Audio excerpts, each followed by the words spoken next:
കുടിക്കാൻ വെള്ളമില്ല. റോഡിലൂടെ വെള്ളം കുത്തി ഒഴുകുന്നു. നടവയൽ പ്രദേശത്ത് 4 ഭാഗത്തായാണ് പൈപ്പ് പൊട്ടി കുടിവെള്ളം റോഡിലൂടെ ഒഴുകുന്നത്.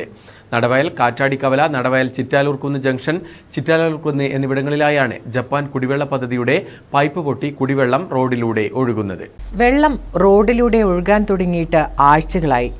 അധികൃതരെ വിവരമറിയിച്ചെങ്കിലും അവർ തിരിഞ്ഞു നോക്കിയില്ലെന്ന പരാതിയുമുണ്ട്. പ്രദേശത്തുള്ള പല വീടുകളിലും ജലം ലഭിക്കുന്നില്ല. ദിവസവും 10,000 ലിറ്റർ ജലമാണ് പാഴായി പോകുന്നത്.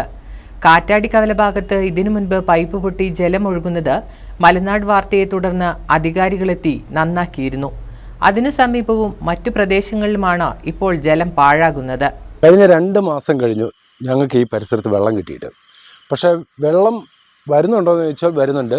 വരുന്നത് ഇതാ ഇപ്പം നിങ്ങൾ കാണുന്നുണ്ടല്ലോ, ഈ റോഡിൻ്റെ അങ്ങത്തലയ്ക്ക് തൊട്ട് ഇങ്ങത്തലയ്ക്ക് വരെ ഇത് പൊട്ടിക്കിടക്കുന്നതാണ് അവസ്ഥ. ഇത് നന്നാക്കാൻ പറഞ്ഞിട്ട് ഇതിനൊരു ഉത്തരവാദിത്തമില്ലാത്ത ആൾക്കാർ മാതിരിയാണ് പെരുമാറുന്നത്. പഞ്ചായത്തിൽ പറഞ്ഞാൽ പറയും ഞങ്ങൾക്കല്ല, ജലനിധിക്കാർക്കാണ് അതിൻ്റെ ഉത്തരവാദിത്തം. ജലനിധിയോട് പറഞ്ഞാൽ പറയും അത് പഞ്ചായത്തിനാണ് ഉത്തരവാദിത്തം. ഇത് 2 പേരോടും സംസാരിച്ച് ഞങ്ങൾ മടുത്തു ശരിക്കും പറഞ്ഞിട്ടുണ്ടെങ്കിൽ. പക്ഷേ ഞങ്ങൾക്ക് വിഷമം ഇതല്ല. ഇപ്പോൾ ഒരു തുള്ളി വെള്ളം പോലും കിട്ടാതെ പല കോളനിക്കാരിലെ ആദിവാസി സഹോദരങ്ങൾ വെള്ളം തപ്പിപ്പോകുന്ന അവസ്ഥയിലാണ് ഇപ്പോൾ നമുക്ക് ഈ വെള്ളം റോഡിൽ കൂടെ ഒഴുകി തളം കെട്ടിക്കിടന്ന് നടക്കാൻ പോലും പറ്റാത്ത ഒരു അവസ്ഥയിലേക്ക് വന്നിരിക്കുന്നത്. ജലജീവൻ പദ്ധതിക്കായി പൈപ്പിടാൻ മണ്ണ് മാറ്റിയപ്പോഴാണ് പൈപ്പ് പൊട്ടിയതെന്ന് നാട്ടുകാർ പറയുന്നു.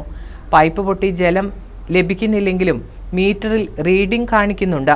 അതുകൊണ്ട് തന്നെ മാസങ്ങളായി ജലം ലഭിക്കാത്തവർ പോലും ബില്ലടയ്ക്കേണ്ട സാഹചര്യമാണ് ഇപ്പോൾ. എത്രയും പെട്ടെന്ന് ഇതിനൊരു പരിഹാരം അധികാരികളുടെ ഭാഗത്തു നിന്നും ഉണ്ടാകണമെന്നാണ് നാട്ടുകാർ ആവശ്യപ്പെടുന്നത്. News bureau, Nadavayal.